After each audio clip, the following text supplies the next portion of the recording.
Pengertian konsep fikih ibadah.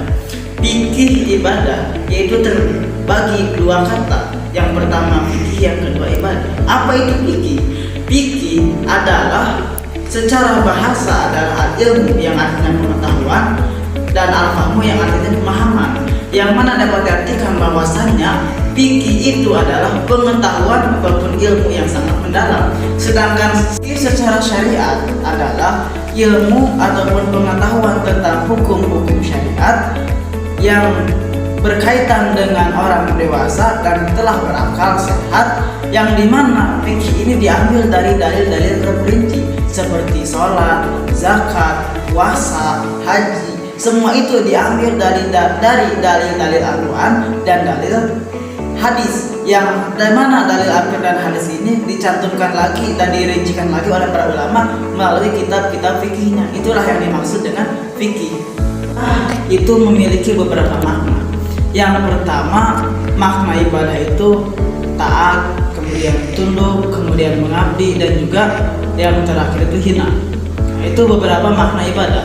Kemudian ibadah secara istilah adalah mengerjakan segala perintah Allah Subhanahu wa taala dan menjauhi larangannya.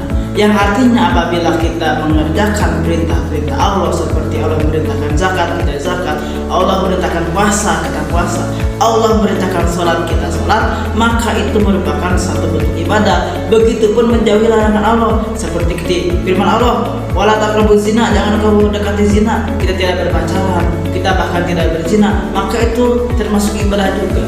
Kemudian Allah memerintahkan ataupun melarang untuk tidak berbuat zalim, maka ketika kita tidak memerintahkan kezaliman, itu merupakan bentuk ibadah.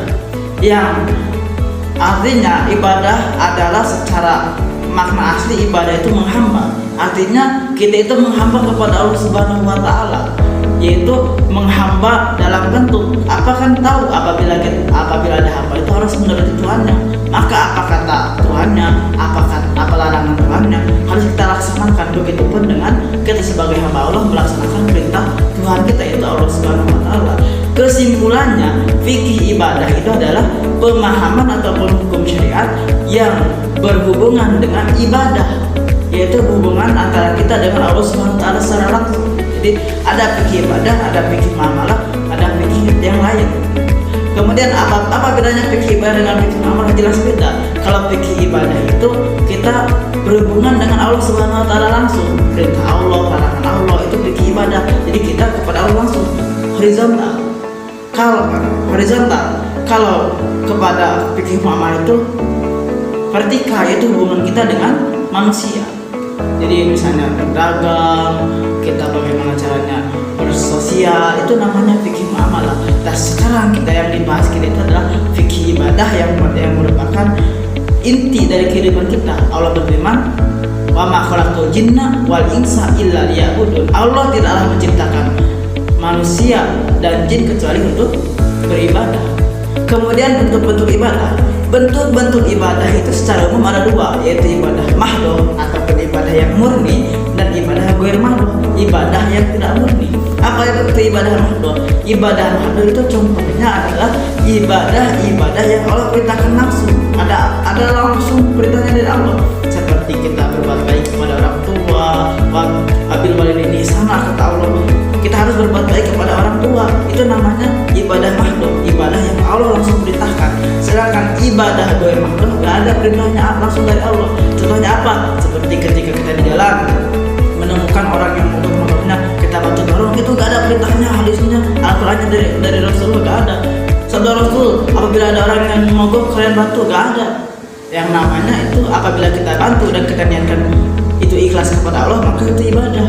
Walaupun gak ada dalilnya, itulah namanya ibadah ghair mahdoh. Yang terakhir, dasar ataupun landasan dari fikih ibadah. Dasar ataupun landasan fikih ibadah itu ada dua, yang paling utama, yang paling pokok. Apa saja landasan dari fikih ibadah itu? Yang pertama Al-Quran, yang kedua as-sunnah ataupun hadis. Hadisnya yang bagaimana? Hadis yang makbul. Jadi Al-Quran itu sudah jelas, dari Al-Quran apapun bentuk larangan ataupun bentuk perintah itu ibadah kita. Sedangkan dalam hadis harus dilihat dulu ini hadisnya sahih atau enggak. Jadi hadis yang makbul itu ada dua, ada hadis sahih dan ada hadis asal masing-masing dengan ketentuannya. Itulah yang menentukan bahwasanya fikih itu diambil dari hadis hasan, hadis sahih, dan kemudian dari Al-Quran. Itulah landasan daripada fikih ibadah. Selanjutnya mengenai prinsip ibadah. Adapun prinsip dalam melaksanakan ibadah yaitu yang pertama, niat lillahi ta'ala. Kita beribadah haruslah diniatkan karena Allah Ta'ala agar ibadah kita sah, dan niat dalam ibadah kita itu setimpal dengan apa yang kita niatkan. Lalu ibadah itu harus dilaksanakan dengan ikhlas. Kenapa harus dengan ikhlas? Karena agar dalam ibadah kita tidak ada rasa paksaan, dan karena ikhlas itu ibadah kita akan bernilai pahala di sisi Allah. Selanjutnya, ibadah itu tidak menggunakan perantara atau wasilah. Bila mana kita beribadah tidak perlu melakukan sesuatu apapun agar sesuatu yang kita inginkan itu mendekat. Selanjutnya, ibadah itu dilakukan sesuai dengan tuntunan Al-Quran dan Sunnah. Sudah jelas bahwasannya Al-Quran ini adalah pedoman bagi umat manusia, dan Sunnah adalah tuntunan dari Nabi SAW. Karena dalam Sunnah itu terdapat hal yang ada di dalam Al-Quran yang telah dirincikan oleh Nabi SAW. Lalu, ibadah itu tidak boleh berlebih-lebihan, entah dari pakaian, dalam berhias, makan, minum, ataupun hal yang lainnya. Karena sesungguhnya Allah itu tidak menyukai hal yang berlebih-lebihan. Adapun prinsip ibadah lainnya yaitu dunia dan akhirat itu harus seimbang atau setimpal. Kita boleh menjadi apapun di dunia, mencari apapun di dunia, melaksanakan apapun, namun akhirat pun harus diimbangi. Bila mana kita memperbaiki akhirat, maka dunia akan mengikuti. Selanjutnya, terdapat kategori-kategori ibadah. Adapun beberapa kategori ibadah, yaitu yang pertama ada ibadah i'tiqadiyah. Ibadah ini berhubungan dengan keyakinan dan keimanan. Contohnya, iman kepada rukun iman. Selanjutnya ada ibadah qalbiyah, yaitu ibadah yang banyak dilakukan dengan hati. Contohnya seperti rasa takut kita kepada Allah, rasa berharap kita, lalu bertawakal, rasa sabar, dan taubat. Nah, selanjutnya ada ibadah lafziyah, yaitu ibadah yang banyak dilakukan dengan lisan. Contohnya seperti berzikir, membaca Al-Quran, ataupun mengucapkan kalimat-kalimat yang thayyib, yang baik gitu. Nah, lalu selanjutnya ada ibadah jasadiyah, yaitu ibadah yang banyak dilakukan dengan jasad kita atau badan kita. Contohnya kita melaksanakan sholat. Di dalam sholat kita melakukan ruku, sujud, ataupun dalam ibadah haji kita melakukan tawaf. Nah, yang terakhir ada ibadah maliyah, yaitu ibadah yang banyak dilakukan dengan harta atau kekayaan. Contohnya seperti bersedekah, melakukan zakat, ataupun berinfak. Adapun hikmah fikih ibadah itu pertama, tidak menyekutukan Allah Subhanahu wa taala. Seorang hamba yang sudah berketetapan hati untuk senantiasa beribadah, menyembah kepadanya, maka ia harus meninggalkan segala perbuatan syirik. Yang kedua, memiliki ketakwaan yang kuat. Adapun landasan manusia untuk bertakwa yaitu satu, rasa cinta, dan yang kedua, rasa takut itu sendiri. Dan yang ketiga, senantiasa terhindar dari segala perbuatan maksiat. Adapun yang ketiga itu senantiasa terhindar dari segala perbuatan maksiat. Ibadah tersendiri memiliki daya pensucian yang kuat sehingga dapat menjadi tameng dari pengaruh kemaksiatan.